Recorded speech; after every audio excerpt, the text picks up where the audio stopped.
Hello everybody, my name is Cool Blue. I'm bringing you guys Via Replay Cast number 013. I missed the number in there. So number 13, which ought to be fun. This will be the second. Wow, that's a little loud whistle. This will be the second one that I do today. This is me making up from yesterday. Like I said, yesterday I decided to play a game all day. I'm not going to state what game it was, but it was a pretty awesome game that had knots in it. I'm not going to say what game it was, but yeah, let's call it that. But anyway, I'm pretty sure you guys can get the hit. Anyway, you can see this game, there's all the players and stuff, but you're not going to see any spoilers here. I need to change my settings because my video settings are way too high right now. Otherwise, you guys will be getting motion sickness, which will not be good. So I'm going to go ahead and do that, turn my settings on, and boom! We are in the replay. So, as always with these viewer recommended replays, I'm not going to tell you who sent it in until the very end. I actually don't know exactly who sent it in. I know the person they played, or the hero they played when they sent it in. But until they actually pick their hero, I won't know who it is. But that's all besides the point. You guys will know sooner or later, or you guys will know at the end. I will know sooner or later. And this ought to be a fun game. It could be a raffle stomp. It could be a long slugfest. It could be a combination of both. I don't really know. I know how long it's gonna last, but you guys don't. So let me go ahead and hide this so I can stop taunting you taunting you guys with this.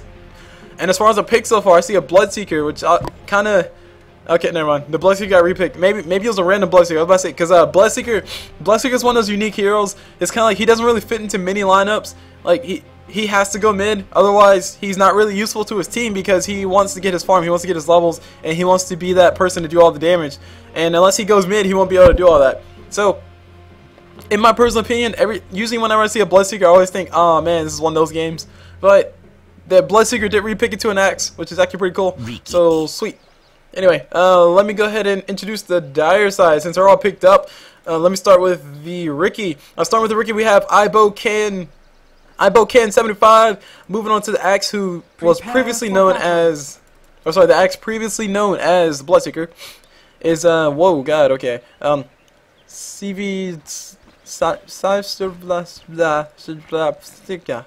Yeah, let's just call that my pronouncement of his name. Alright, sorry if I butchered your name, because I know I didn't actually attempt to say it, but it started with an S. Anyway, moving on to his lion, we have Faisal 1413, and moving on to Wimmer, we have Hail Owl 2009, and last but not least, we have the person still in the fountain. We have this Nature's Prophet. We have Lizarin on Nature's Prophet. Moving on to the Radiant side, as far as the Radiant side goes, we have Samuel on that Jaw Ranger. We have Luke SRB on that Warlock, and we have Karsuma on that Enchantress. And last but not least, we have K Cross PA on that Invoker. Actually, no, I lied. Last but not least, we have Facepalm Facepalm. Yeah, Facepalm. Oh god, okay. See, that threw me off. That's like Facepalm. That's how you pronounce it. Facepalm, not Facepalm. But yeah, that was a perfect name for you because I definitely messed up on that last one. Anyway, as far as how the lanes are going, okay, this is a low priority queue match, so we might see some DCs. Hopefully we don't. But I did not check the levels like I try to do every game before the game started, so we'll see how it turns out to be. But by the looks of it, we have an Invoker Dro mid versus a solo Ricky. This is actually extremely weird. I'm not sure what we're going to be seeing here. This is a pretty weird game. Ricky's taking a lot of harassment, but he has 6 tangos and a sound, so he has a lot of regeneration in his lane, so he's prepared for that. Moving on to the bottom lane, we have a Warlock Clinks versus a Nature's Prophet, which is actually a little bit more standard. Okay, Nature's Prophet and Axe. So Axe could potentially be going for the jungle. I don't really know. This game is pretty weird so far. Ricky's taking a lot of auto attacks. He needs to eat up a tree so far right now, or maybe he's gonna pop himself. He pops himself. He could have potentially just ate up a tree. He has 6 tangos. Why not? So that bottom lane, these lanes are so weird so far. As far as the top lane goes, we have Enchantress, solo lane, Enchantress versus a Lion, Wooden Runner. Again, still weird. I think I would have preferred to see maybe send the Clinks up top, or maybe send the Warlock top with the Enchantress if she's going to be in lane, or send Enchantress in the jungle. But nonetheless, a lot of damage being done to Clinks and Warlock. They're taking a lot of hits from this Nature's Prophet. Salves are popping everywhere. Like I said, I did not check the levels of the game of the players so far, but Warlock is taking a lot of damage. He will be going down to crease. No, he gets the first. Okay, first blood goes to Nature's Prophet. Nature's Prophet's tree is doing so much damage, and there goes Warlock. As far as Axe goes, where did Axe go? Axe stays alive. Axe is able to make it out alive. He did build boots first. Guys, I do not recommend this at all. Do not build boots first. Please do not build boots first. That's a terrible idea. Boots first is nothing. It gives you 50 movement speed, which is like nothing in this game because you move slow to begin with. But anyway, we have Ricky going toe-to-toe with Invoker. Draw Ranger combination. He will be going down. No, he will not be. Yes, he will be going down. One more attack. Come on, guys. Come on, guys. Change yourself to Wax Invoker. He's not going to change to Wax Invoker. But Draw Ranger might be able to get in range to get the last hit. Ricky does not have any movement speed, but she has attack speed. Oh, gosh. Okay. So, Draw Ranger actually might be dying. Okay, Draw Ranger will be going down, so free gold for Ricky. Actually, free gold for everybody. That was a little weird of engagement. So, as far as, actually, hold on. We got a little bit engaged. We got Axe taking a lot of damage. There was a slow thrown out by Warlock, but it doesn't do any damage, sadly. And now Warlock's going to try to go for the kill. But he's taking a lot of damage from these treants. He's also taking a lot of damage from the Nature's Prophet. He'll be running away. He has a Basilius on his persons, but he has it turned on right now. If you ever have a Basilius, please turn it off. So, I think I'm just going to go ahead and out on a limb and assume that this is a relatively low-level game. Or maybe this is a game where people are just trolling. We are in low priority queue. I'm not going to judge the players. They probably just got reported for leaving too early or something. It's very easy to get in low priority queue, guys. It's not even funny. Like this one time I got in low priority queue because I had 2 DCs in a row, and it sucked because those games we were winning, and then I got DC, and then the next game we were actually losing, and then I got DC because my internet, and then I got put low priority queue right after. I was like, oh my god, no! So I had to suffer for a whole 24 hours in LPQ, man. It wasn't fun. Anyway. We have Axe chasing the Warlock. Warlock's a little bit too fast for Axe to catch up. Axe has those boots, but he's not taking advantage of his move speed. Meanwhile, Nature's Prophet's going to TP in front. He's going to see if he can get a kill on Warlock. He gets a kill on Warlock, so Warlock is giving everybody free gold. That looks of it. And let me go and take a look at the items. Invoker, whoa, god. Okay, that's a total waste of gold. Invoker went for that triple Mantle of Intelligence, and I can already tell just by looking at the items that these guys have. No offense to the players, absolutely no offense to the players. These guys are probably still learning, but this is a relatively low-level game. So, okay, I'm going to spend a lot of time talking about items then, as opposed to just talking about the game itself, because I don't want you guys to make the same mistakes. I want you guys to know that I at least know a little bit something. So starting off with Invoker, I'm gonna critique your build first. Your starting off build, you built that many Mantle of Intelligence. It's not really all that efficient, basically because you can. Oh no, we got Lumen Gates, we got Enchantress taking a lot of damage, but no, she does not go down. She's able to get out far enough. Her heal is up, so she's taking a little bit of damage. And there's a slow throw on top of Wind Runner. Wind Runner will be able to back away. And I'm gonna try to do this as best I can. I'm gonna try to like go in between talking about items and talking about what's going on around the map. I'm not sure how well I can do it. Actually, I'll just do this. I'll focus on person by person. So, starting with the Nature's Prophet. Nature's Prophet is really getting fed.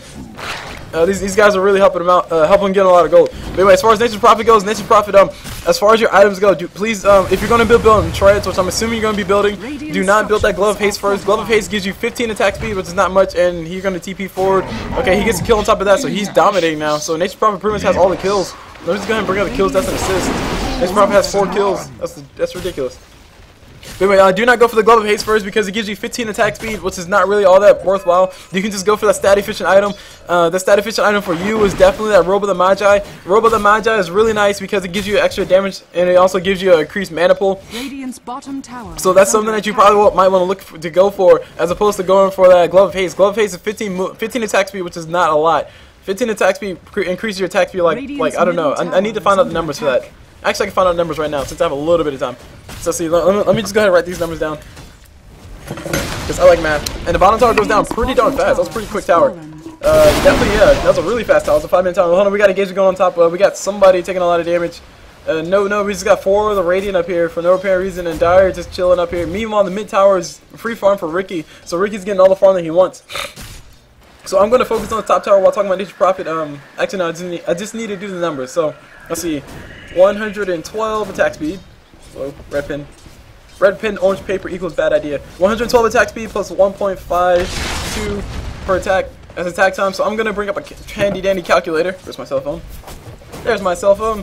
My handy dandy calculator and do some math while we watch what's going on. I'm going to try to commentate on both. Ricky is finally level 6, so he's going to be trying to do something on top of Draw Ranger, but he needs to wait a little bit. He needs a little bit more HP. He's going to go in for the Draw Ranger. Draw Ranger's going to start running away, but she's going to be able to make it out fine. She can actually turn around and start damaging him and actually get a kill on top of him because Ricky's playing a little bit too aggressive. She finally realized that she can, but no, he's out of range of the tower, so he will make it out alive. And as far as calculator goes, there's my calculator.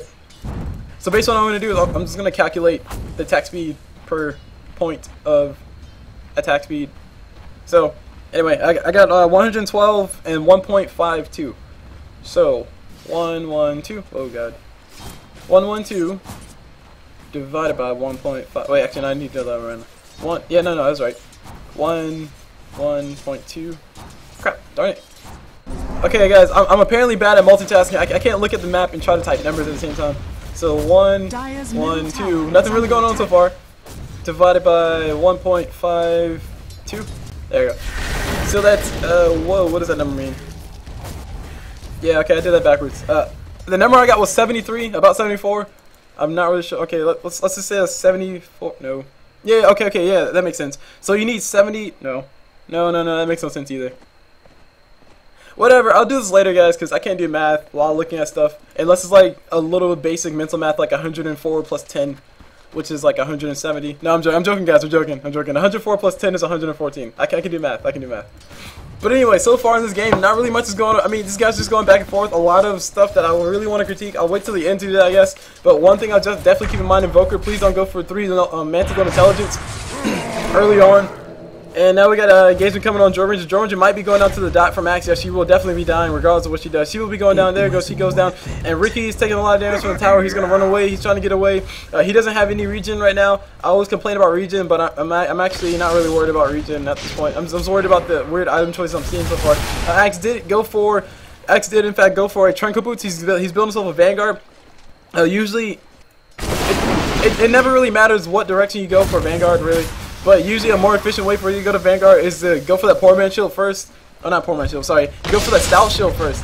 We got engagement on Ricky. Ricky's taking a lot of damage. He's trying to TP out, but he goes down. He goes down a little bit too fast. But go for that Stout Shield, because the Stout Shield will give you that 20 block, which is a little bit more valuable than just 250 HP. Even though 250 HP is a lot, and it does cost a lot. But anyway, all that aside, Invoker might be going down to his Nature Prophet. Invoker's caught out. He throws Sun Strike down, and Nature Prophet is going to auto-attack him to death. He might be able to catch him. No, Enchantress threw the slow on top of him, and there's Nature Prophet TP in the front. Uses TP a little bit haphazardly, but he doesn't care. He's going to get the last hit. He doesn't care. And now he's going to run away. Timber. I guess one good thing is just that the fact that Nature Prophet is actually using his abilities to the advantage. You can definitely do that as a Nature Prophet. You can definitely TP in front of somebody to get the last hit. He's been doing that consistently. So, kudos to you, Nature Prophet. As far as the axe goes, like I said, Stout Shield, really, that's really the only thing to complain about. And he still has 1 healing salve left. It could be left over. I hope he's not continuously building healing salves, because he has Tranquil Boost, so he really doesn't need healing salves anymore. But anyway, this middle tower is getting sieged. The Windrunner Lion and the Nature Prophet. So Windrunner Lion and Nature Prophet walk into a bar. Lols. Anyway, they were trying to take down the tower. Clinks could potentially go in for a kill on top of Nature Prophet, but no, he's decided not to. He decided to activate Strike at a very weird point, and he will be going down mid. Yeah, he goes down to a lot of CC from everybody else, and Enchantress trying to do as much damage as she can. She needs to run away. She needs to get out of here. She activates her sprites, but her sprites don't heal her fast enough. She goes down to auto attack from the Windrunner. You are too cute to kill. Meanwhile, Ricky dies to a tower by the looks of it, or maybe he just died under the tower. Yeah, Ricky dies to a tower. I think he was trying to die. He got the kill on top of Warlock, but Dyer got the kill on top of him. And a lot of slowness going on back and forth. I mean, I can look at the items, but every time I look at them, it just makes me want to talk about them. Windrunner's building straight for an Aghanim Scepter. Oh god, okay. Oh god. Alright. I'm just gonna have a piece of paper and just write down things I want to talk about. Let's do that. Once again, absolutely no offense to the players, but this is a lot of things that I see you guys doing that I think there's a better way that you guys could do what you're trying to do. And I need to find some paper so I can write on. Because even though I have all this paper in this house, I have no paper right next to me. That's ridiculous, isn't it? We got a little bit of damage going on back. We're going into the axe. Axe is just attacking the creeps. Meanwhile, top tower 4 Dyer is getting pushed down. No, it's getting pushed by the Warlock. It took medium damage, but it doesn't matter. We got Invoker finally going invisible. He's trying to run away. Axe could use his taunt, but no, Axe is out of mana. Axe is going to try to go on top of the Enchantress, and now Axe is in a lot of trouble. Clinks activated his strike so he can attack a little bit faster, but Clink's taking a lot of damage from his axe. One more spin, he'll be gone, but no spin for you. And there goes Clinks with the kill. So here comes Nature Prophet once again, just going to continue to push down towers, casually push down towers. Why not? So let's see, what's the first thing to write down? Let's see. Okay, triple mantle. Got it. Okay, Invoker. Alright, cool. I'll talk about the triple mantle. Radiant's middle tower is under attack. Especially since it's an Invoker. That's pretty weird. And he's building is he building XOR? He's building Quas XOR, so okay. That's something definitely to talk about. As far as Lion go, oh no, okay. What's the next thing you see? I see Clinks. He has nothing. He has a Ring of Aquila. Okay, he has a Ring of Aquila. Cool. I would prefer to see more in between items. So that's really all I'll say about that. Clinks with more items would be definitely more worth his time. But then again, he kind of needs a farm to back it up. And I don't think he's been having that good of a time. He is at 4 deaths and one kill. So relatively speaking, he's doing well for what he has. Radiant's middle tower is under attack. Let's see, what else I'm gonna look at? I'm gonna look at Warlock. Okay, whatever. It was just laning choices that I had to complain about that, so I'll talk about that in game. Warlock, as far as lane choices go, solo Warlock, I've seen it a few times, and I really don't understand why people decide to send Warlock solo when you have a Clinks. Was it a Clinks? It was a Clinks and somebody else down bottom. A Clinks and Invoker, I think. No, it was Invoker Joro. You have an Invoker Joro mid. Why would you have a Warlock solo? Warlock is a support. And Joro Ranger would do a lot better with that farm than a Warlock would. But anyway, Wind Runner will be going down. She did activate her Wind Run. No, she didn't. She didn't activate her Wind Run. She didn't have mana for it. But she goes down. She's still trying to build an Aghanim Scepter. And that's another thing. I want to talk about rushing Aghanim Scepter on the Wind Runner, specifically on the Wind Runner. Actually, no, in general. So, Wind Runner. Oh god, now we got a bandit coming from Joro Ranger. Oh gosh. I'm still gonna post this because I want you guys to hear whatever critiques I throw out. So we got a DC, or we got an abandonment coming from the Joro Ranger. I'm not really sure why. She wasn't doing all that bad. Maybe she's just chilling out, hanging out. Maybe she's lagging out. Who knows? We got a little bit of engagement going mid. Ricky will be able to get this kill on top of Warlock. Warlock goes down, and now Ricky's in a little bit of trouble. He needs to stop attacking so he can go invisible. There we go. He's finally starting to run away, but he is too late. He goes down to the Enchantress, and Enchantress gets the kill on top of him. And Enchantress has 4 healing cells and 7 clarities. Oh god. Radiant's bottom tower is under attack. Okay. So 4 HS 7. Okay, so she has 4 healing cells and 6 clarities. That's a fortune, guys. If you watch some of my other stuff, you definitely would know what I'm gonna say about that. But I'm still gonna say it again because it needs to be said. Anyway, this tower will be going down. This is a pretty fast push. Nature's Prophet definitely doing his job, definitely pushing like a boss. And Axe is able to get the kill on top of Enchantress. This is ulti from Warlock. Will it be able to kill it? And Nature's Prophet knows not enough damage lasting to keep him alive. But Axe was able to get the ulti on top of Clink, so that was pretty funny. So he got the kill on top of that. And Nature's Prophet's gonna go and take on the Warlock Golem, toe to toe. See who's gonna win this fight. I think Nature's Prophet will be winning this fight. Yep, there was probably free gold for him, right? Anyway, let me take a look at the rest of the items. Warriors of the Wood. Joro Ranger. I'm not gonna really talk about Joro Ranger because she's not in the game anymore. That wouldn't be fair to other guys to talk about Joro Ranger. Oh, Clinks. I know I can talk about you. Radiant's middle tower is under attack. Building air items in pieces. So you just bought a straight up treads.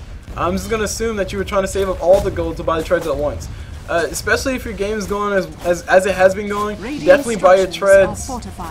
Buy your treads in pieces. Like buy boots and then buy the damage item and then buy the glove of haste so you can have treads that way. So that way you can have some utility in between you buying your boots. Okay. Alright, moving on to the next person. Let's see, I said I was gonna skip Joro Ranger, so I got 4 so far. Actually, wait, whoa. A lot of damage being done to Wind Runner by the Enchantress. The Enchantress doing so much damage with her ulti. And this Lion doing so much damage back with his ulti. That one shot, and she's gone. Clink's going toe to toe with the Lion, but Lion will be winning this fight because they decided to stand still. Meanwhile, Nature's Prophet's coming down bottom to help out Ricky get a kill. Ricky and Axe get a kill. If they can slow Invoker down for just a little bit, they'll be able to get this kill. There we go. The Sprout on top of Invoker. Invoker's in a lot of trouble. Axe does have a taunt, so he can't use it if he goes invisible. But no, he just goes down anyway to the Nature's Prophet. So Nature's Prophet's getting a lot of farm in this game. And it looks like he's building a Chrysalis. I hope he's building a Chrysalis and not face boots. You don't need both. You don't need treads and face boots if you're building face boots. Also another thing. Okay, he's building tangos. All right, cool. Another thing. If you're okay, region's gonna be a big topic to talk about. So this is a relatively low game. No offense to anybody, but this, like I said, it's a relatively low game. You can't help it. People, you gotta start somewhere. And I'm gonna give you guys a few tips at the very end of this, like I keep saying. But I see Nature's Prophet buying, or he has 2 healing cells coming to him. He has 1 clarity. You don't really need that, especially when the game's going so well for you guys. Just build. I don't know, build something with regen. You can build Tranquil boots along with your treads if you want to. You can build a 4-staff. 4-staff for Nature's Prophet. There you go. That's a good item. Also, Sheep Stick. Sheep Stick's really nice. It gives you mana regen. And we got a DC coming from Ricky. Ricky's out of the game. And I don't really know. Oh gosh. This game is looking pretty dire for the Dire. Or sorry, this game's looking pretty dire for the Radiant. Pulse. Anyway, there's everybody getting caught inside the Warlock stun or Warlock slow. Everybody's gonna be going down because of the Warlock slow, and wow, that was impressive. Everybody actually went down. And Clink's in a lot of trouble. Clink's gonna try to run away. Invoker throws a what's it called? Invoker throws an Alacrity on top of Clinks, but Clinks can't use it to run away. He's gonna run away on his own. Anyway, moving on to the other side. It's our Lion. Alright, as far as the Lion goes, Lion rushing eggs. And Windrunner rushing eggs. Okay, now let me talk about Nature's Prophet. Nature's Prophet just regen. And Axe. I really already talked about Axe. I just said just deployment. I mean just building for that Vanguard. Like I said, it doesn't really matter which way because it's only 250 gold difference. So building the Vitality booster before you built the Stout Shield doesn't really matter. I mean you can do either one. But me personally, I would prefer to be safer and just build that Stout Shield first because it can be useful in your engagements. Basically, it has a chance to block 20 damage. And that can add up to over 250 HP if you continuously keep getting hit. And which Axe usually wants to get hit a lot because he wants to have his spin proc as many times as possible. But anyway. So like I said, I already talked about that, so I'm not going to bother to write that one down. And Ricky. Well, you're a DC too, so I guess it would be fair if I didn't talk about Ricky. Nah. I mean, I didn't really realize, or I didn't really recognize anything to talk about worthy about Ricky. I mean maybe his items, I don't know. Aggression, nah, not much to talk about. Okay, I'll pass on Ricky. Mainly because I can't really remember anything. So I got an Invoker to talk about, I got Windrunner to talk about, I got Enchantress, I got Clinks, I got Lion, I got Nature's Prophet, and I got Windrunner. Cool. And I got a little bit of time in between here because this game is going extremely slow now since we have 2 DCs. We have 2 DCs, one on both sides. The Drone Ranger is has abandoned the match, and Ricky just went ahead and just left because he didn't like the way the game was going. And I'm pretty sure the Dire are going to be winning this game. Axe gets himself a lot of armor. It's only +5. Are you kidding me? Wait. Okay, +40. I was about to say. That's a ridiculous amount of armor right there. So just activating that ability gives him 40 armor for how many seconds is it? 2.5 seconds. That's another thing on Axe. Okay, that's what I'll talk about you. Alright, cool. Your abilities. Know your abilities, bro. Like I said, most of what I'm going to talk about at the very end of this game, which will probably be a while, like, it comes with time. You learn it with time, really. So the more you play Dota, the more you learn it. But anyway, Nature's Prophet is going to go TP away while Clinks is trying to do enough damage. Clinks is barely not doing enough damage, and now Axe is getting eaten the Sunstrike. And he's going to go in for war. He's going to see if he can kill somebody. He throws up the Battle Hunger on top of Invoker. Invoker's in a little bit of trouble. Nature's Prophet throws out the LOL because he's having fun. And one more. Okay, Invoker will be dying to the Battle Hunger. There he goes. He goes down. So free goal for Axe. Meanwhile, his top tower is getting pushed down by the Lion and the Windrunner, who both have Aghanim Scepters. Radiant structures are fortified. It's not really much I can really comment on because I mean things are going weirdly. I have a lot of disposition about what I'm seeing at the moment, and like I said, I'm just assuming it's a relatively low level game. I guess since it's not really going to spoil anything because we all pretty much know that the Dire are probably going to win this game. This game was hit by the Nature's Prophet, so a big shout out to the Nature's Prophet for sending this game. Big shout out to you, Lyzarin, for sending this game. I get to talk about a lot of things that you guys have done, and I always like talking about these things because it helps. Apparently, I kind of know what I'm talking about, according to some other people. So hopefully the hints and tips and improvement stuff that I do give at the end of this will be useful to all of you guys. Windrunner is gonna go toe to toe. Clinks is gonna be losing this fight. Oh no, Windrunner decided to run. If Windrunner just sat there and did more damage, she would have won that fight. But yeah, Clinks will be winning this fight as a result of that. He can just go invisible and speed up to her. Now Windrunner's trying to run. Oh god, big juke. Oh my god, are you kidding me? Windrunner juking like a boss, and oh my god, another juke. And there's Clinks. He's angry. He's gonna go for the last hit. He goes down to the ulti from Nature's Prophet. Oh my gosh, that was weird. But Windrunner still lost her life. If Windrunner would have not died, that would have been like the most ridiculous jukes. That's like next level Dota right there, guys. Anyway, Axe is going to go toe to toe with the Warlock Golem. He goes down because he decided to stand still. Just because it's attacking you doesn't mean you have to fight it back.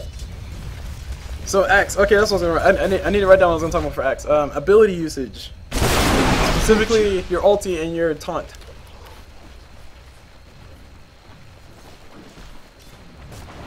Radiant's middle tower is under attack. Nature's Prophet throws a Sprout on top of 2. He catches 2.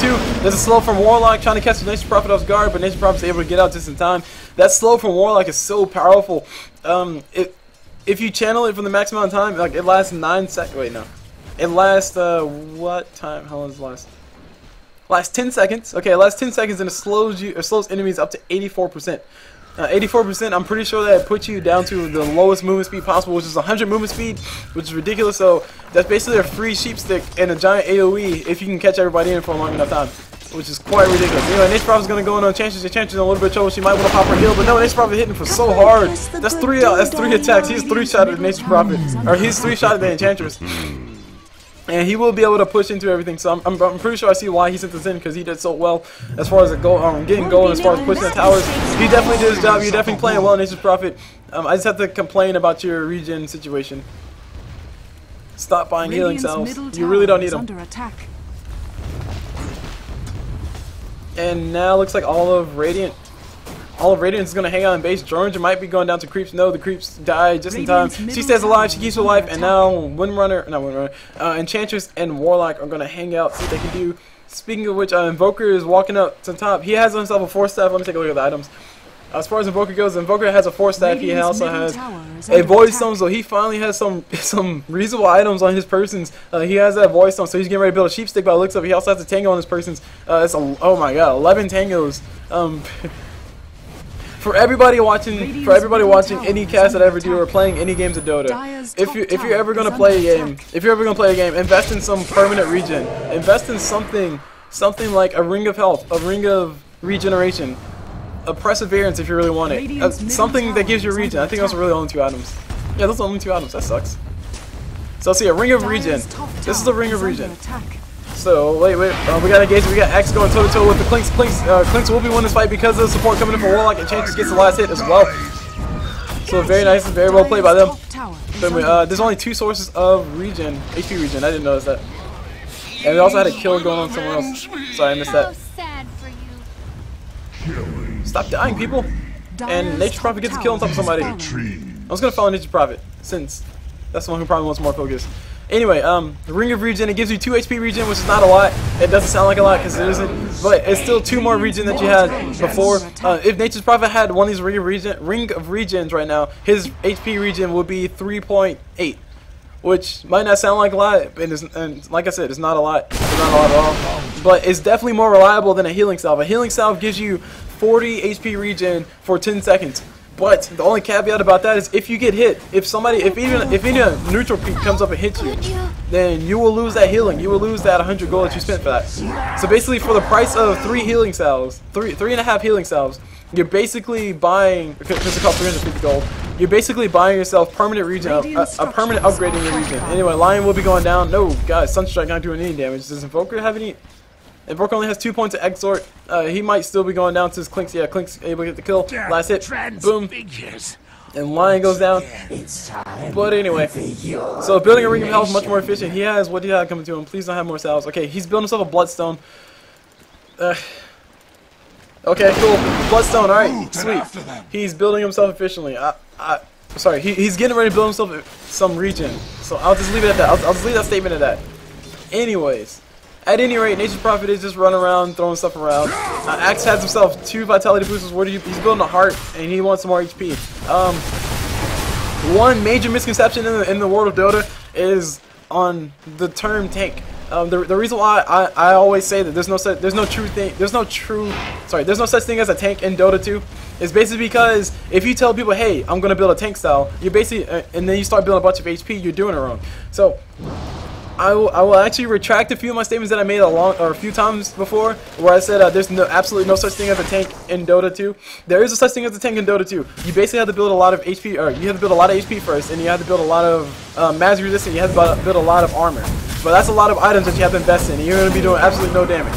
So, all that goes a long way to say, the reason why I personally don't like saying, there's a such thing as a tank in Dota 2 is because the newer players, when they hear the word tank, they think, okay, I'll build a whole bunch of HP and I'm going to survive, and I'm going to do a lot of stuff. I'm going to help my team survive and help in big team fights. That is not true. If you have 250, okay, so Axe right now has 250 HP, plus 250 HP, plus another 250 HP. So that's 750 HP additional, or added on to whatever HP he has. But he has absolutely no armor. He has absolutely nothing to give him magic resistance. He has absolutely nothing, or none of that. Now, in his defense, he does have his battle, or Berserker's Call, which gives him 40 armor for 3 seconds at max level. But that's only 3 seconds. Now, the reason why armor and magic resistance is so important when you're trying to build a tank style, with air quotes, is because every 1 point of armor you get increases your effective HP by 6%. And that number was proved. I will bring that number up later whenever I start doing the technically Dota series. But that, oh my god, Mask of Madness on Nature Prophet. Please don't do that Mask of Madness when you're this far ahead. Okay, Nature Prophet decided to build himself Mask of Madness. He's gonna go do a bunch of damage, and he will not be able to run away. He's trying to get away. He's slowed up by the Enchantress, and Enchantress also has her Untouchable up. So whenever he attacks her, he's losing attack speed. Healing power. There's a Sprout on top of Enchantress, and he's going to go in for the attack again. He might be able to get the kill on top of this. The creeps are blocking him, but no, not enough. But anyway, what was I talking about? I was talking about something. Oh, HP. Yeah. For every point in armor or every point in magic resistance you have, that effectively increases your HP by 6%.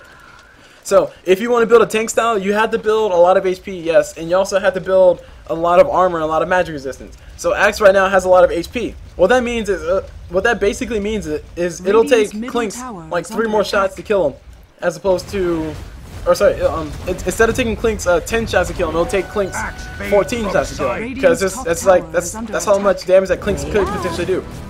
Of course, let's assume that Clinks does enough damage to kill him that fast. So, with that said, if Axe had armor right now, if Axe had like maybe what was it, 10 armor? Let's go 10 armor to keep the number simple. That's a 60% increase in his HP. So Clinks, instead of taking Clinks an additional 4 attacks to kill him, it'll take Clinks an additional, I don't know, whatever the math comes out to, an additional 10 shots. Let's just go with 10s because I don't feel like making things complicated. So it'll take Clinks another additional 10 shots. So instead of killing Axe in 14 shots, he would kill Axe in 24 shots, and that's a long time for Axe to respond. That's a long time for for his teammates to come up and help him out and start doing damage. You know, help him kill people. You know. So if you are going to be building that tank style, and you don't only not only do you have to invest in HP, you also have to invest in the armor, and you also have to invest inside of the magic resistance to back it up. And Nature Prophet just got another kill, big shock. Nature Prophet is building that carry Nature Prophet because he has that much farm. He has a Crystals, he has a Mask of Madness. He's building himself a Bloodstone. He'll have that soon. And now the top racks are going down for the Radiant. But anywho, at any rate, this is an extremely weird game. Like I said, it's a relatively low-level game. And I'm not saying that because I checked the levels before this game started. I'm saying that because of what I'm seeing in the game. Aghanim stepped there first on Windrunner and a lot of healing styles. Why do you have a Vlad if you're a Windrunner? Lifesteal. Oh my god, so many things to talk about. Okay, this game only lasted about 30 minutes. So this game lasted, was it 37 minutes? 39 minutes. So it's another 9 minutes of just going back and forth. So I'm probably going to be spending an additional 30 minutes talking about the items one by one. So let me just go ahead and fast forward because we pretty much know where this is going. Once again, big shout out to Nature Prophet for sending this game because I like talking about things that are weird. And this game is definitely one of those things. Anyway, middle tower's going down. Windrunner is taking a lot of attacks. She will be going down to the chance. One more attack. She goes down. And Will's going around the map. Nature Prophet down the bottom. He's going to continue pushing. I hear Sunstrike going out. And this is Sprout on top of Clinks. Clinks is going down. No, Clinks did not go down. Nature Prophet did go down instead. There's a buyback coming in from Nature Prophet. Nature Prophet's trying to come in. Nature Prophet TP's in. He's going to go for the Ancient. He backs away. And Joe Rangers, someone's finally using Joe Rangers. They're trying to send him out there. That's from Nature Prophet. Nature Prophet trying to run away. He throws Sprout on top of Clinks. Clinks is going to kill on top of him. Meanwhile, we got everybody coming around the backside. We got Lion trying to do as much damage as possible. He tries to use Clinks, but Clinks is a little too far away. Now we got somebody hiding over here. Radiant's ancient. And I saw Nation Prop say something, but I didn't see what it was. Meanwhile, Nation Prop, Lion gets killed on top of Invoker. Invoker going down, and now Lion will probably be dying. Yes, Lion will be dying to the Clinks. And whoa, guys, who says Axe is going to be doing some damage to the Ancient. Radiant Ancients continues to get attacked. Kill that thing already, people. And here's Axe going toe to toe with Clinks. He's finally able to use that armor. He gets killed on top of him. He said, GG guys, I enjoyed Invoker. Cool. Now, finally, these guys are going for the tower for the Ancient. The Ancient will be going down. Boom. Okay. Whew. Alright. That was kind of hard to catch up on. Alright. So, let me slow the speed down. Let it bring it up to the... Whoa, play. Why are you not playing? Let me let it go ahead and bring it up to the thing. So I enjoy Nature's Prophet and Enchantress a lot. Also. Alright, cool. Trying to get better at them. Alright, I'm glad to hear it. Says Lazar, you play very good. I agree, you did play well. Only a few things. Of course, I'm going to critique a few things that you did. So let's see. GG, I enjoyed testing the Invoker. Okay, so it was your first time Invoker, I understand. Says, my team keeps pushing mid. What a bunch of morons. Not really. They probably wanted to kill the tower. They could have potentially just backdoored it. I don't know. Okay. Alright. Okay, so we're at this point where I saw a lot of things that I want to talk about. And I want to try to keep it as brief as possible, but that's not going to be possible at all because I'm going to talk about everything. Alright. So first things first, let me start with Invoker. Let me start with my list, and then I'll go down the list of items that they have right now, and then explain why or what was good, what was bad about them. Anyway, as far as Invoker goes, so this part is purely critiques that I saw beginning game, early game, mid game, all that stuff. As far as Invoker goes, Triple Mantle. Do not start with Triple Mantle because Triple Mantle gives you 9 intelligence. 9 intelligence is not really a lot. It gives you extra light hitting power, sure. It gives you extra damage, cool, but in general, you'd never want to start with those items first. Those items being the Gauntlet of Strength, the the Mantle of Intelligence, and also the other one, Slippers of Agility. You never want to start with 3 of those, mainly because there's a much more stat efficient item out there. It's called an Iron Branch. Now, the reason why I'm critiquing yours so heavily of you going Triple Mantle as opposed to going for those branches is because Triple Mantle cost you 150 gold, or say 450 gold for 9 stats. Actually, wow, really? Okay, cool. 450 gold for 9 stats. Okay, cool, you got that. Now, Triple Mantle only takes up 3 inventory spaces. Now, Iron Branches cost 53 gold, and you can buy 3 of those, and it costs 159 gold. Now, 159 gold is like 9 gold more. You might be arguing, yeah, I can save 9 gold if I just buy this one item. But let me go ahead and write this down to make sure I'm following. So, I said 150 Mantle, 450 for 3 equals 9 int. Okay, so you get 9 stat points, period. For 450 gold, you get 9 stat points. That sounds cool and all, but if you compare it to an Iron Branch, for the equivalent of an Iron Branch, let's say you spent 450 gold on an Iron Branch, and let's say theoretically you could fit all those Iron Branches in your inventory. So, how many Iron Branches is that? That is 450 gold. Need a calculator.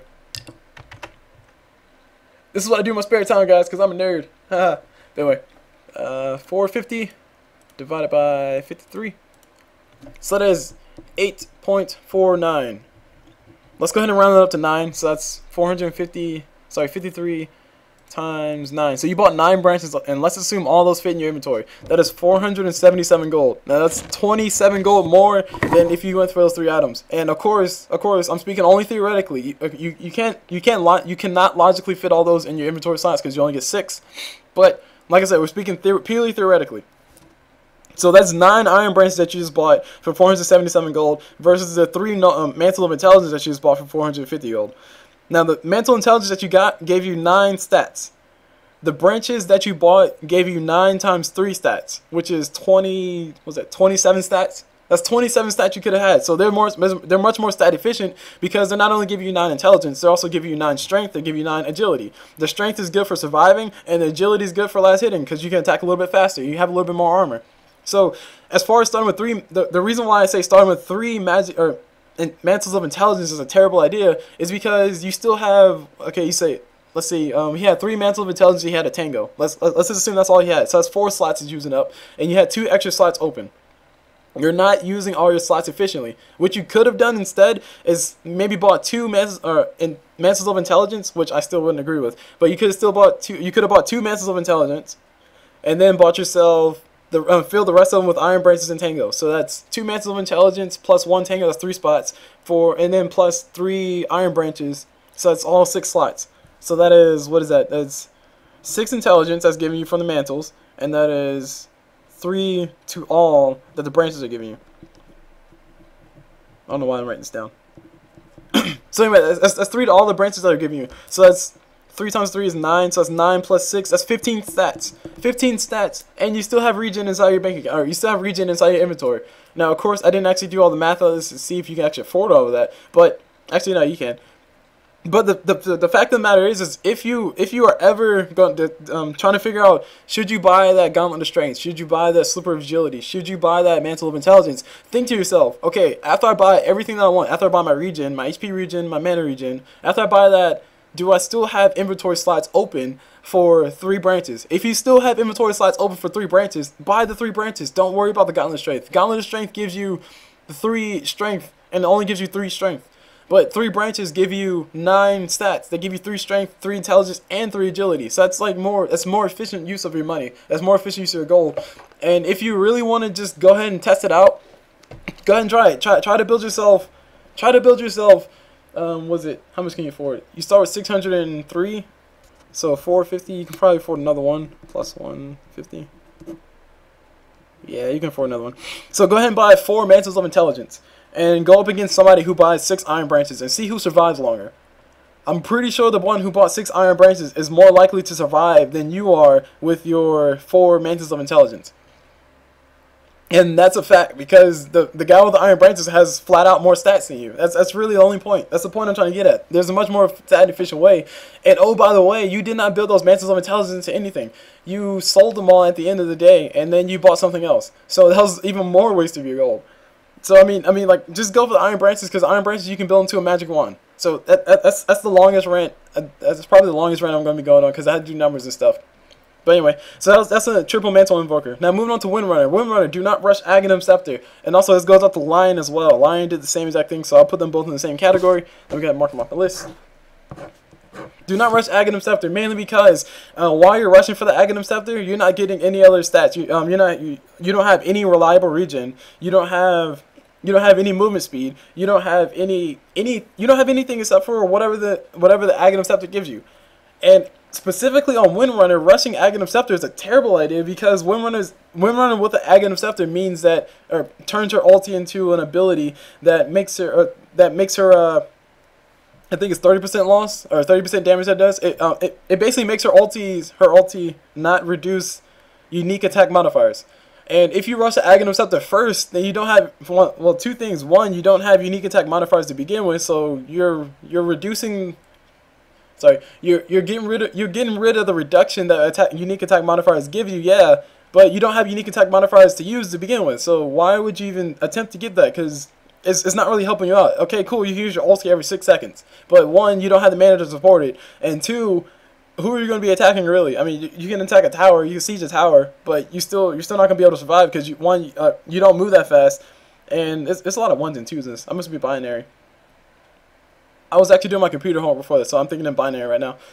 And 2, the second point I was going to make is, it's a pretty expensive item to go for force. That's 4,200 gold. That's 4,200 gold that could have went to phase boots. That's 4,200 gold that could have went towards a force staff. That's 4,200 gold that could have went towards wards. That's 4,200 gold that could have went towards anything except for Aghanim Scepter.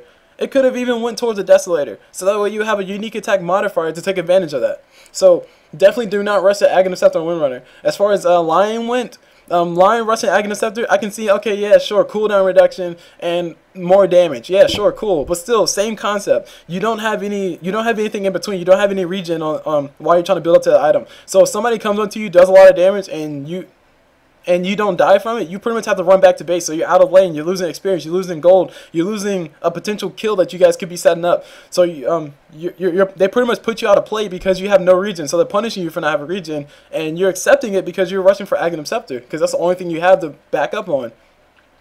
Now, moving on to, sorry, another point on, no, I'll talk about it later. Move on to the next person, Enchantress. You have 4 healing salves and 7 clarities. And this point actually goes out to every single person in this game, because I think I saw it on everybody except for Axe, because Axe decided to rush for a Vanguard, which is good regen, and he also had Tranquil Boots, which is good regen as well. So I saw this on everybody except for really Axe. If if it's 20 minutes into the game and you're still buying healing salves and clarities, you're doing something wrong. The basic thought is that let's assume that for that 20 minutes you were buying a healing salve, and you were buying 2 healing salves and 2 clarities every 2 minutes. So that's 20. That's 20 healing salves. So that's, what is that? 20 healing salves. That's 2,000 gold. Wait, no. 20 times 100. Yeah, that's 2,000 gold. And 20 clarities, so that's 1,000 gold. So that's 3k gold that you just wasted for 20 whole minutes. I mean, I understand that healing salve gives you 400 HP, like almost like that, in 10 seconds, which is really good when you're staying in lane, and it's really good early game. It's extremely good early game. But as far as late game goes, the later the game goes, you're gonna want to spend your gold on something else. That's 3,000 gold down the drain that you're never going to get back. That's 3,000 gold that's not going to benefit you anymore, except for that one moment that you used it. That's 3,000 gold that, I mean, well, I'm pretty sure you guys get the point. That's 3,000 gold you could have used somewhere else. So the reason why, moving specifically back to Enchantress's point, or what Enchantress did, from what I saw, you had 4 healing salves and 7 clarities. That's 4 healing salves. That's 400 gold plus 350. That's 407. That's 750 gold. So let me just look at the healing salve specifically. Okay, you wanted that burst healing, sure, that's cool. But you're Enchantress. You have an ability that gives you a heal. You have your sprites that gives you a heal. Why would you need to invest so heavily into healing salves? And as far as clarities go, that's 350 gold. So take that 350 gold and put it into a Sage Mask. A Sage Mask gives you really nice regen. It gives you 50% of your. It gives 50% more regen, which may not sound like a lot, but it's nice. It builds up. It adds up. And the best thing about a Sage's Mask is that it'll continuously work for you. Like a a clarity works for, I think, a minute. It gives you 100. It gives you 100 mana over a whole minute. Now, as far as a Sage's Mask goes, Sage's Mask will give you that 50% for as long as you have it in your inventory. No matter if you're getting hit, no matter if you're not getting hit, no matter if you're full mana, it doesn't matter. You're consistently getting that mana regeneration, and mana regeneration is probably one of the most important things in this entire game. Next to damage, and next to HP regeneration, next to micro, next to mechanics. You get the point. You get the point. It's on the list. It's on the list of things. So you can simplify your life by just, instead of buying 7 clarities, buy yourself 1 Sage's Mask, and you'll thank yourself later, because that regeneration will be on you for forever. And, well, of course, until you sell it. And hopefully, if you do sell it, you're trying to invest in something else. And actually, to put that in perspective, let me go to the items that we see on the map. We see a Void Stone. So a Void Stone gives you plus 100% of your mana regeneration. Okay. So that's 875. I'm gonna do numbers once again. It's 875 because really the thinking behind the reason why people think certain ways in Dota is not because it's standard, because the pros do it. It's because the numbers back it up. So I'm just gonna prove to you guys that a Sage's Mask is a really good item. So a Void Stone costs 875 gold, and it gives you 100%. So I'm gonna take 100% and divide it by 800. Well, I'm gonna take 875 and divide it by 100%. Let's just divide it by 100. So that's 8.75 gold per percent. So you're paying that much for each percent. Let me take the other one. So Sage's Mask is 325. So 325. Divide that by 50, and that is 6.5 gold per percentage. So if we just look at the numbers right there, that's for a Void Stone you're paying $8.75. Versus a Sage's Mask, you're paying $8.75 for a piece of candy, versus a Sage's Mask where you're paying $6.50 for a piece of candy. Now, if we put this in a real world situation where you want to spend your money as efficiently as possible, which one would you go for? If you really wanted that candy, you would definitely go for the $6.50 worth of candy. I'm pretty sure, unless you're just that rich and you don't care.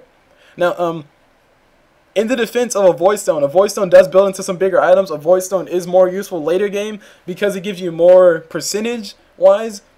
But still, that doesn't deny the fact that a Sage's Mask early game is much more efficient than a Clarity. A Clarity costs 50 gold, and actually, hold on. Let me just go ahead and do those numbers as well. Might as well. So let's see. Wait, what is it? We got it up here. Oh man, nobody has a Clarity. Darn it, guys. Okay, look, we got a Clarity. Sweet.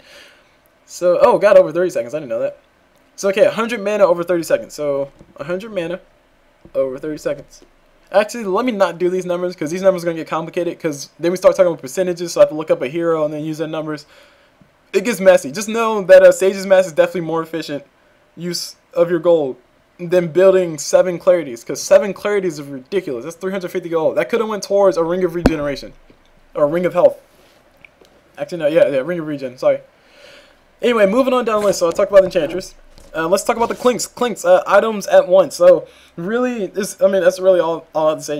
You can buy your items in pieces. You can use that to your advantage. You can start, like, say you're playing in your lane and things are going so well that you decide to start building yourself a BKB.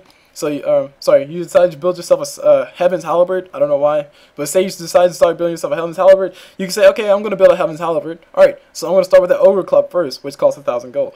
Now, say things started going bad and it's like, oh crap, man, we're starting to lose. So many stuns on this side, so I need to transition to another item. Then you can take that Ogre Club, and instead of building your Heaven's Halberd for some apparent reason, you can start building yourself a BKB, which will give you the magic immunity that you need for later on. So definitely buy your items in pieces.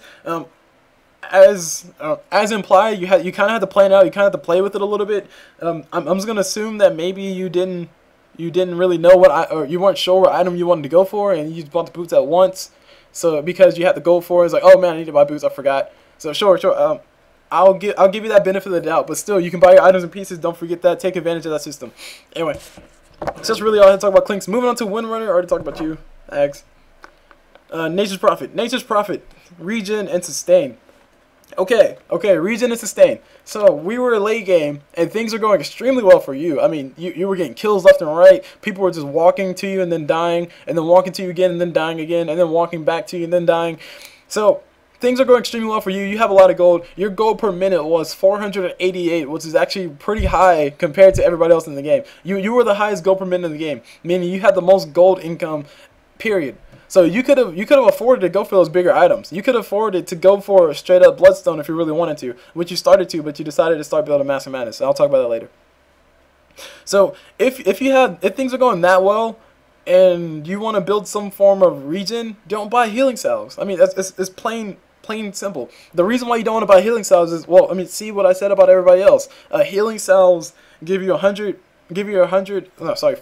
burst HP. Is it 400? Yeah, 400 over 10 seconds, which is actually pretty nice during that 10 seconds. It's actually pretty nice when you're out of combat. It's cool and all, but you can get the same benefit from a heart. If you really want to, you can just buy a heart. I mean, you had the gold. You had the gold for it. You could definitely go ahead and buy yourself a heart if you really want to. Just to bring out the stuff for a heart restores 2% of your health when you're not taking damage. So that's pretty much a healing salve and a half, and another half, and another half, and another half. So that's like an ultra healing salve right there. Things are going extremely well in your case, so I really don't see the reasoning behind you buying healing cells. I see it a few times where like in higher level matches where, like, okay, there's a big fight just broke out and it's like 30 minutes of the game, big fight just broke out, so they send healing cells to themselves to heal themselves up that one time. Yeah, sure, that's cool. I mean, I can understand that. You're like, oh man, I took a lot of damage and I want to stay out here, so I'm gonna have the courier bring me one healing cell so I can heal up 400 HP and I'll be good. Yeah, that's fine. You can definitely do that. I do not disagree with that. I think I did that a few times with Bounty Hunter, but my point being, you had 2 healing salves coming to you from the courier. What that implies to me is that you wanted some HP regen, so you bought yourself healing salves. That is not efficient use of your gold, especially if things are going so well. And actually, to be honest, I would have preferred to see things not go so well for you, so that way I can see more what your mindset was to see what you would buy, so that way I can critique it more. But I'm just going to go out on a limb and assume that if things weren't going your way, you would have still continued to buy healing salves, and you still continue to buy clarities. Now, all that said, I'm going to move on to the next item that you have, or sorry, no. I'll move on to the next person, then I'll talk on the items. I got to keep orders. All right. As far as Axe goes, Axe, oh god, we got stuff to talk about, man. All right, so know what your abilities do. Of course, this is more so, this is not necessarily a fair critique, because this comes with time. You learn what the abilities do later, or as you play. The more you play, the more you learn. And I'm just gonna, like I said, I'm going on a limb, assuming that you're relatively new, as is everybody else in this game. But know the limits of your abilities, know what your abilities do, and know when to use your ulti. That's really what I'm trying to get down to. There was a few times where you just ran in, like you saw Windrunner. She was full HP. You just ran in and tried to ulti her. I mean, I'm sorry, not Windrunner. You saw who'd you see? You saw Enchantress, that's what it was. You saw Enchantress, you just ran up and you tried to ulti her. Don't do that, man. That's a waste of your ulti. Your ulti is really good when somebody's low HP. Now, speaking specifically on your ulti is an execute ability. It's called an execute ability. Basically, if somebody gets below a certain threshold, I think it's like 450 at max level, 450 HP or lower, and you activate the ulti on it, it's an instant kill. It doesn't matter what they have on, they're instantly dead. It goes through BKB, it goes through Dazzle, Shallow Grave, it goes through everything. It goes through Lincoln Sphere, it kills them. It just outright kills them. So, be more patient when using an ability and also know the limits of your abilities. Moving on to the next point I was going to say about you. Your Berserker's Call, or I think it was called Berserker's Call, his taunt, your taunt, whatever it's called. Let's just say it was a Berserker's Call. Wait. Yeah. Yeah, because your other abilities like Battle Cry or Battle Hunger. Yeah, Battle Hunger. Alright, so your Berserker's Call. Your Berserker's Call is a really nice ability. It has a very small AoE though. So you kind of have to walk up to the person, like get right beside them and then use it. As opposed to using it and then walk into the fight. And then like trying to figure out, hey, why are they running away and not chasing me? So your taunt is really good when you use it right. Really, that's the point I'm trying to get at.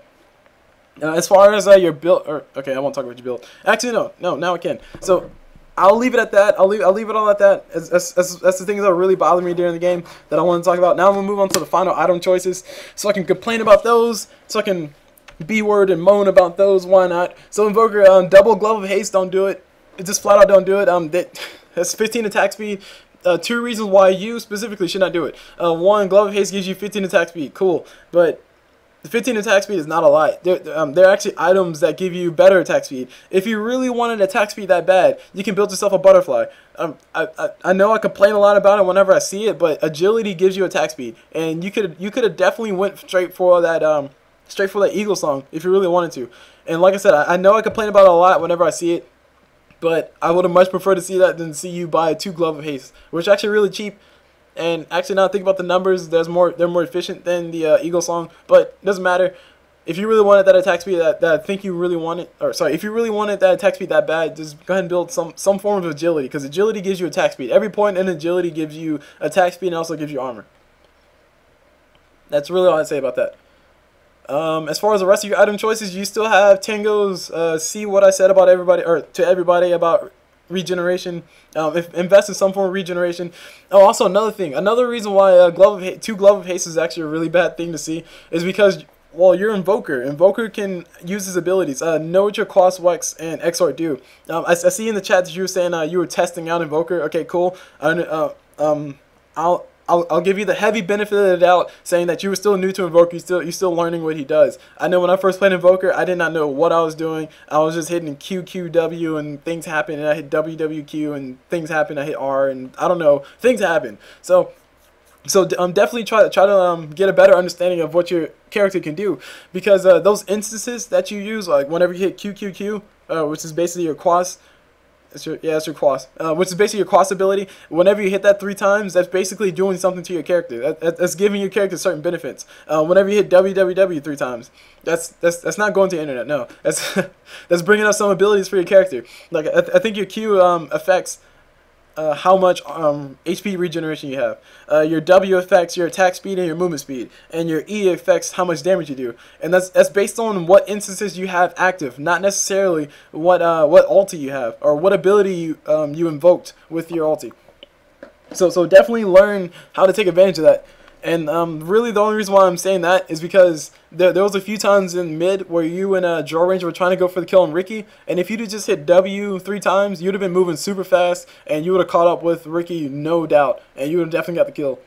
So definitely take advantage of that. And also level 1 Invoker is so annoying to deal with, because if it's a Quas Wex Invoker, which basically means you're focusing and putting a lot of points in Quas and Wex as opposed to Exort.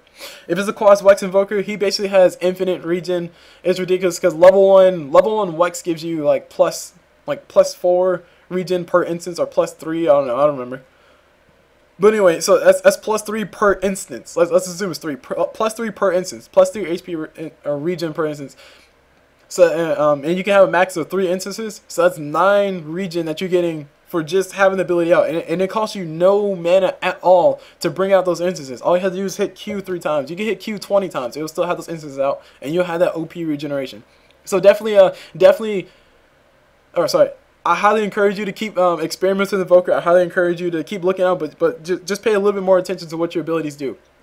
Moving on to Clinks. Clinks, you had a rough game.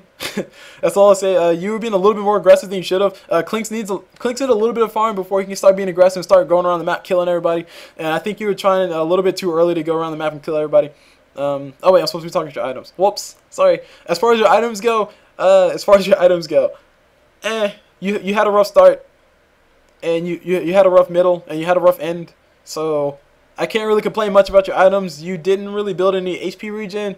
But then again, like I said, you had a rough start, you had a rough middle, you had a rough end. So it wouldn't be fair for me to critique you completely because I can't really see what I can see you were trying to go for a butterfly, which I guess I can critique that. I mean, don't go for butterfly. Orchids is much more useful for Clinks because Clinks can just walk up to somebody invisible, throw his orchids on top of somebody, silence them, and then go for the kill really easily and call it a day. A butterfly would give him more damage, yeah, sure. A butterfly would give him more attack speed, sure. But orchids, you can never. Orchids so useful, man. Just go for the orchids. Oh, and also orchids helps you out with your mana regeneration tremendously because Clinks is a mana whore.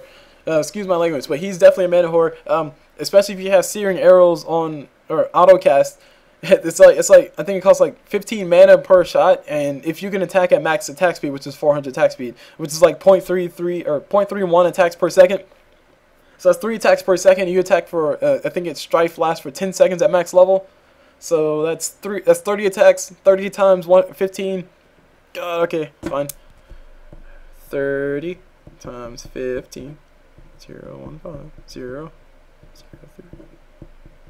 That's 450 mana. That's 450 mana that's gone. And your mana pool is not a lot to begin with, especially if you use Death Pact, especially if you use Shadow Walk or Skeleton Walk to get in there. So invest in Orchids because Orchids is really nice on you. Moving on to Warlock. Warlock, you had a strange lane. I did not agree with you going solo top. But anyway, as far as your items go, you built a Basilius and a Mechanism. You built the Mechanism for your team, so I can't really complain a lot. You were playing a supportive role. I understand. Mechanism, just as long as I see a Mechanism, whenever I see like a relatively low-level game, if I see a Mechanism on the support, I'm usually happy. That usually satisfies me enough, and I won't really talk about more on that item-wise. Moving on to Draw Ranger, I said I wasn't, okay, I can still talk about your items. Moving on to Draw Ranger, you built the Glove of Haste for what reason? You have the Treads already, and you have the Slippers of Agility, which gives you a little bit of damage. The Glove of Haste is a little bit waste of a gold. Instead of buying that, a Glove of Haste costs 500 gold, and a Basilius costs 500 gold. You could have built yourself a Basilius, and then built that into a Wraith Band, which you could have built out of your Slippers of Agility, so that would have been much more efficient use of gold. This right here is the Slipper of Agility, yeah. And Glove of Haste costs 500 gold, and I think I saw somebody with the, yeah, there you go, Basilius. Basilius costs 500 gold. So Basilius will be much more useful on you. And also another thing, I think I saw you with a Glove of Haste early. When you're trying to build your Treads, do not build a Glove of Haste first. Go for that stat efficient item, especially if you're Agility hero. Unless you're trying to build a Hand of Midas, which nobody really tries to do, unless you're playing like, unless you really know what you're doing. Unless you're trying to build a Hand of Midas, don't go for that Glove of Haste first. They're much more useful items. The boots are a little bit cheaper, and they give you movement speed.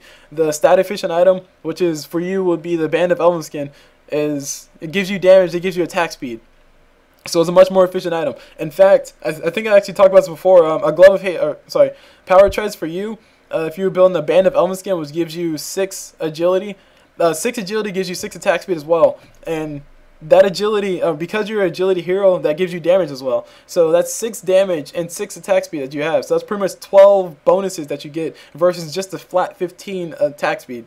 So definitely go for that Band of Elven Skin. And another thing I really see, like it's a big misconception about Draw Ranger, I think, between those that are relatively new to the game, that basically her frost arrows stack. Her frost arrows do not stack. They only replenish themselves. So you with attack speed is not really useful because I think your frost... I can actually look it up. No, I don't feel like it. Oh, okay. For the sake of argument, I will look it up. Because I need to give you guys accurate information if I'm going to be critiquing people. So Draw Ranger Dota 2, look that up. Let's see. Frost arrows. Go, internet, go. Alright, so your frost arrows last for 1.5 seconds. So 1.5 seconds is a pretty long time, especially considering the fact that most attack speeds at the beginning of the game are like 1.53 or something like that. So Glove of Haste will increase your attack speed by just a little bit, and you could help them with the you could continuously put frost arrows back on them, but if you just build a band of Elven Skin, it'll do the same exact thing for you, because I think Jorun's attack speed early on is pretty fast, relatively speaking. Actually, I got it right here, hold on. Her attack speed at level 1, so her base attack time is 1.7, okay. I want to see her attack speed. No. Oh, okay. Her attack speed is 0.74, wow, what? No, that's not true. Oh, okay. She attacks 0.74 times for every second. So what that means is, where's my pen? 0.74 attacks for every second. So it takes her about 2 seconds to do it. No, it takes her just a little bit. Hold on, what is that? 0.74 times 10. So in 10 seconds, she'll attack 7.4 times. Okay, this is weird. Okay, so in 10 seconds, she'll attack 7.4 times. Okay, so let's keep that number in mind. And frost arrows last for 1.5 seconds. So that means you want to apply a frost arrow every 10 divided by 1.5. You want to apply a frost arrow every 6 point... No. You would have to apply a frost arrow 6 times in that 10-second time period in order for it to be a permafrost arrow. Alright, hold on. Okay. Alright, let me start from the top. Okay, in the course of 10 seconds, I'm trying to figure out how long or how fast you have to attack in order for you to perma-slow somebody in the course of 10 seconds to keep the math easy. So, in the course of 10 seconds, at her base attack or at her basic attack speed, it's she attacks 0.74 times per second. That's less than 1 time per second, people. So, in the course of 10 seconds, she'll attack 7.4 times in 10 seconds. And in order for her frost arrows last for 1.5 seconds on a hero. And, wow, 7 seconds for creep. But anyway, 1.5 seconds on a hero. So what I'm going to do is I'm going to take 10 and I'm going to divide it by 1.75 to see how many times she has to attack to keep them permanently slowed, like the minimum amount of time required. So 10 divided by 1.5, and that equals 6.67. So she has to attack at least 6.67 times per 10 seconds in order to perma-slow somebody. So take that number into account. Let's see how many times that is evenly spread out over 10 seconds. 10 divided by 6.67. So she has to attack, or her attack speed has to be, she has to attack every 1.5. Okay, that makes sense. She has to attack every 1.5 seconds.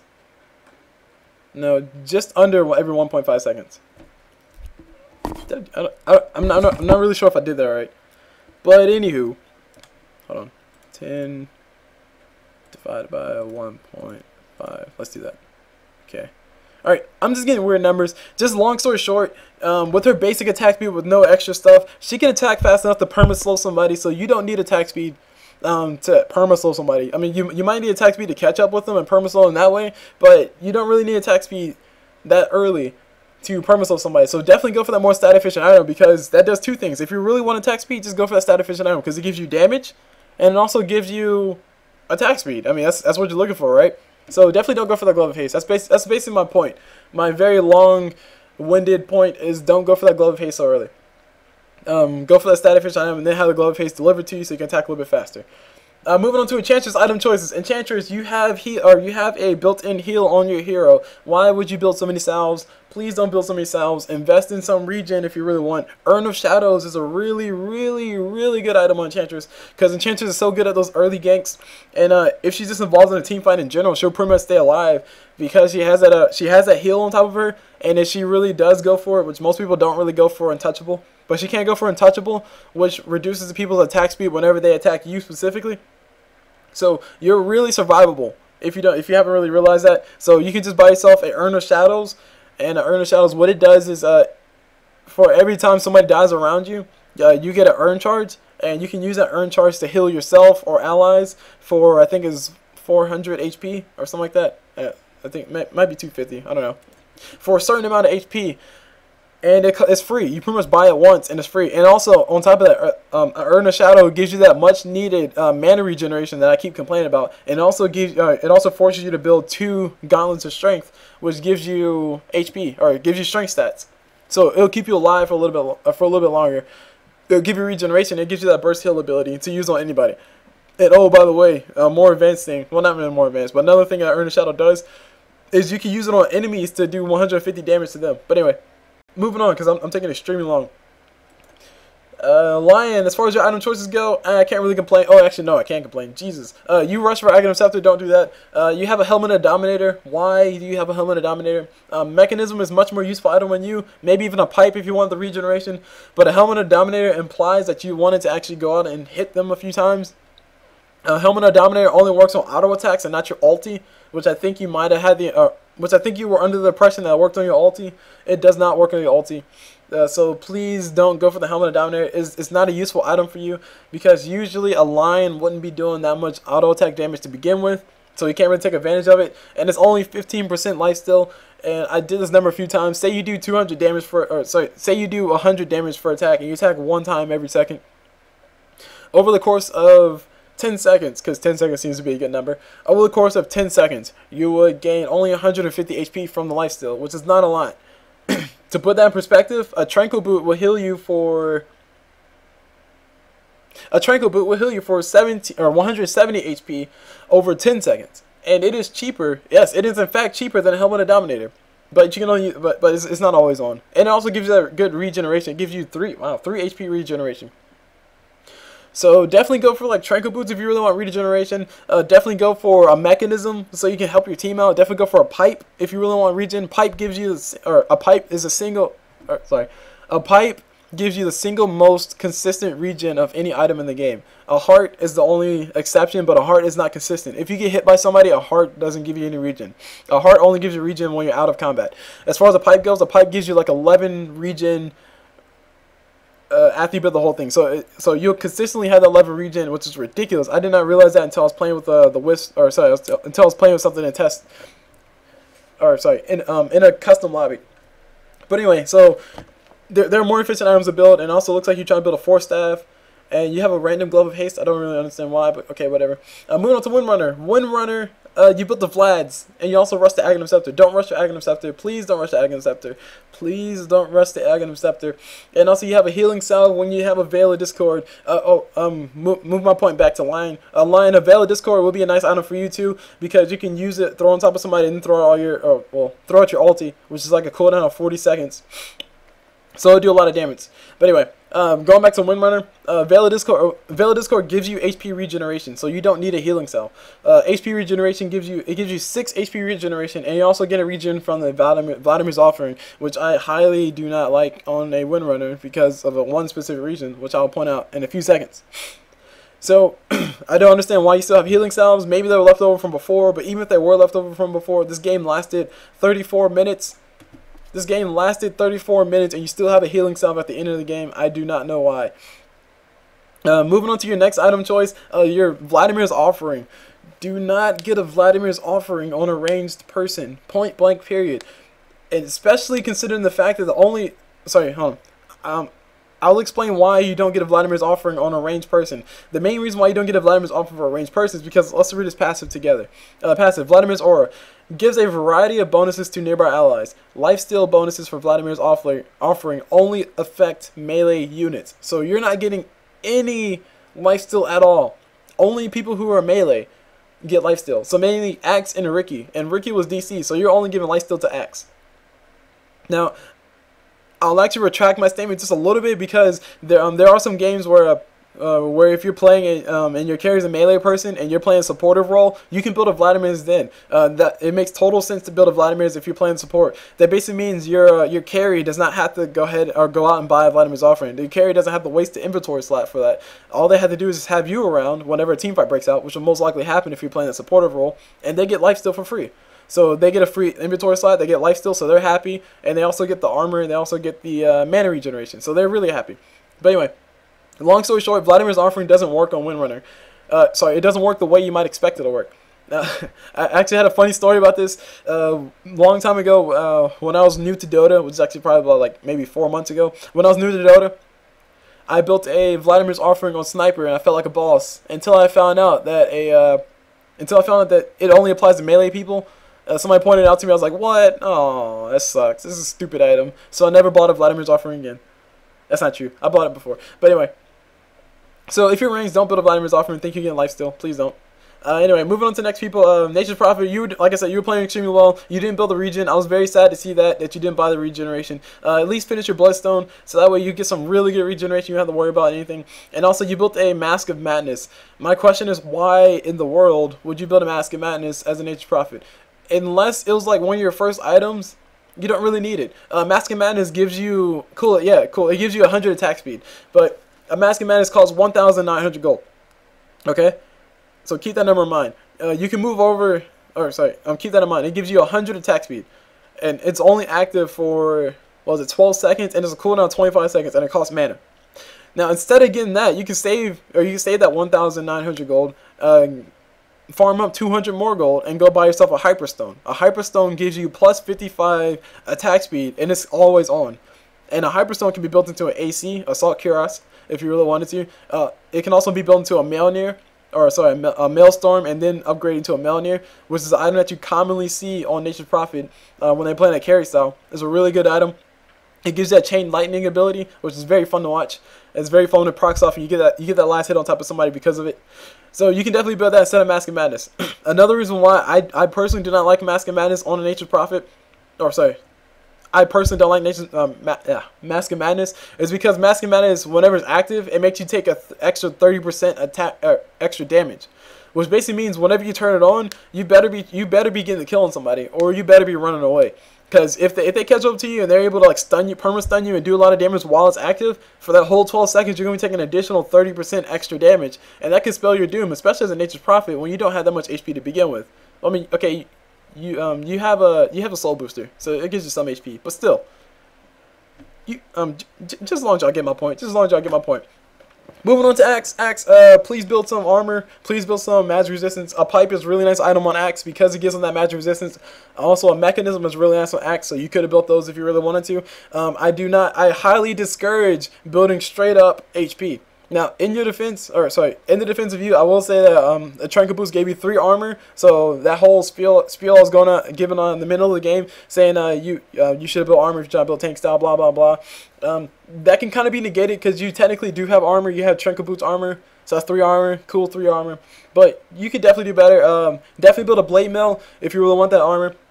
Definitely build a casual cloak, as some people call it. I think it's just called a cloak or a hooded defiance, or build the pipe for your team, so that way you can be the true tank for your team with air quotes. So I just don't agree with you building so many vitality boosters. Really, this vitality booster was a waste of gold. You could have just built the heart. Actually, that's 1,100 gold. So that's 1,100 gold that you're delaying your Reaver for your heart. So definitely just go ahead and build that. Just go ahead and build that Reaver if you're trying to build a heart. And actually, a lot of times, what you see people do first is they build the Reaver first, because a Reaver gives you more HP. I actually just realized that. So a Reaver gives you 25... Hold on. Alright. So a Reaver gives you 25 strength, yes. And each point of strength gives you 19 HP. So 19 times 25. Oh god, more math. 45. 9. 0. 18. 3, 5, 7, 4. So 475 HP that a Reaver will give you. Now let's put it in perspective.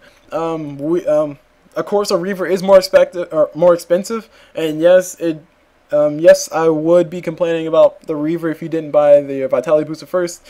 So you guys know kind of how it worked by now. But anyway, my point being is that instead of building the Vitality Booster first, what a lot of people do is just go ahead and build that Reaver first. If you take a look at your gold, like a Reaver costs 3,200 gold. If you take a look at what you have a Vitality Booster, you have a Recipe, and you have another Vitality Booster. So those Vitality Boosters together give you 500 HP. So that's 500 HP, and they cost you 1,100 gold. So that's 2,200 gold plus the Recipe that you never used, which is 1,200 gold. So that is 3,400 gold. Instead of buying all those items individually, you could just bought the Reaver. You would have more HP, or you would have, relatively speaking, you would have more HP, and you would also been more ready. you would have been in a better position to buy yourself that heart. Because Reaver is very expensive. It's very hard to hold on to gold in Dota because if you die, you pretty much lose a lot of that gold. And especially if you buy back, if you decide to buy back to help your team out, you lose almost all of that gold that you had. So just go ahead and build that Reaver instead of buying those items. Like I said, a lot of people just go straight for that Reaver. And you also had a Vanguard already. So a Vanguard gives you nice sustainability. Just go ahead and go straight for the Reaver. Sorry, go ahead and go straight for the Reaver first before you build your heart. Or when you're building your heart. Now, as far as the rest of your items go, like I said, Blade Mail. Blade Mail is a really good item on Axe because Axe can just walk up to you, taunt you, activate his Blade Mail, and not only will they be attacking you and not doing any damage, really, they'll also be hurting themselves because of Blade Mail. So Blade Mail is a really nice item on Axe, and so is a Pipe. But anyway, that's pretty much all I'll say. Like I said, this game lasted 34 minutes, and I talked for about a whole hour. I talked longer. I personally talked a lot longer than this game. That is not good. But anyway, my name is Cool Blue. I hope you guys enjoyed the hints. Or sorry, I hope you guys enjoyed the game. I gave it a lot of hints. Please let me know if you guys agree with them or disagree with them in the comments. Please leave your critiques. Any and all critiques are welcome. But please keep them constructive because destructive doesn't solve much of anything. And for everybody in this game, keep learning, keep playing, and I hope you guys don't end up in the low priority queue again, because low priority queue is no fun. Like I said, whenever I was there, it was, oh my god, it was horrible. It was like everybody DCs whenever they get mad, and people rage for no reason, and then bad things happen. Next thing you know, the sky opens, and then like a dark meteor falls, and anyway. I hope you guys enjoyed the cast. Once again, big shout out to the Nature Prophet for sending me in this game. I got to talk about a lot of things. I got to talk for a whole 90 minutes. I got to talk for a whole 30 minutes. And oh my god, this cast is almost 90 minutes long. This cast is almost longer than some movies. But anyway, I'll see you guys whenever.